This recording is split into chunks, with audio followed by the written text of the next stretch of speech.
কেচেছিল একটি ঠান্ডা জল মনি, সেখানে ছিল একটা টলটলে পুকুর, যার চারপাশে ছিল নানা কোন প্রাণীর ভিড়। এই পুকুরে বাস করত ব্যাঙ বাবু হাসমা ও তার 3টি ছানা, একটা বড় মাছ ধরার বকা, কিছু ছোট ছোট রঙিন মাছ। প্রতিদিন সকাল হলে হাসমা তার 3টি ছানাকে নিয়ে পুকুরে গোসল করতে নামতেন। ছানাগুলো খেলে খেলে ডানা ঝাপটাতো আর ট্যাক শব্দ করত। ব্যাঙ বাবু এক কোণে বসে জিভ দিয়ে মাছি ধরতো। সে ছিল ভীষণ মজার, দারুণ কথা বলতো ছড়া ছড়া করে। বকের ছিল একটা শখ, পুকুরে ছোট্ট মাছ খাওয়া, কিন্তু সে কখনো হাঁস ছানাদের দিকে তাকাতো না। সবাই তাকে বলতো ভদ্রবক, সে বলতো ছোটদের সঙ্গে খেলি, খাই না কখনো ভাই। একদিন সকালে দেখা গেল একটা কচ্ছপ আর 2টো চিংড়ি পুকুরে এসেছে নতুন অতিথি হয়ে। সবাই মিলে তাদের স্বাগত জানা।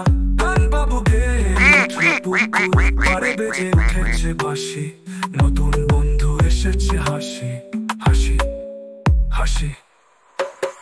সেই দিনটা হয়ে গেল এক জলময় উৎসব। পুকুরে শুরু হলো পানি রেস, বুদবুদের খেলা আর মাছি ধরো প্রতিযোগিতা। বকের মাথায় বসে ছোট্ট ছানারা স্লাইড খেললো, ব্যাঙ বাবু চালালো কচ্ছপকে নিয়ে পানির নৌকা। শেষে সূর্য ডুবে গেলে সবাই একসাথে গাইলো, আমরা পুকুরের বন্ধু ভাই, ভালোবাসি মজার খেলাধুলা তাই। সেই থেকে জলবনের পুকুরটা শুধু এক জায়গা নয়, তা ছিল বন্ধুত্বের রাজ্য।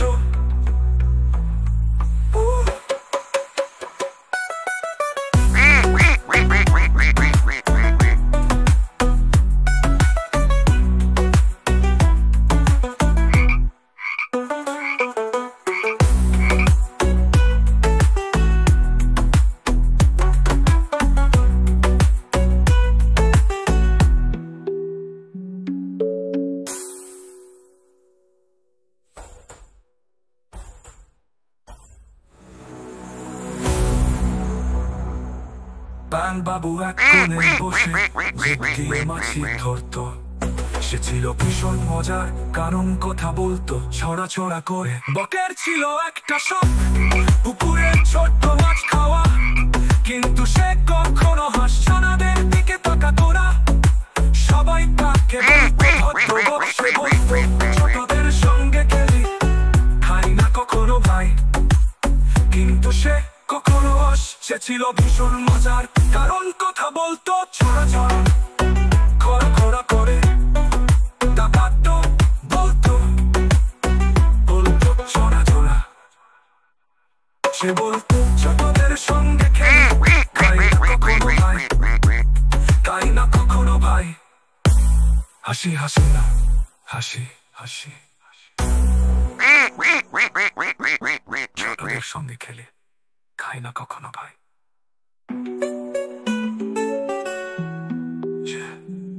সেই দিনটা হয়ে গেল এক জলময় উৎসব।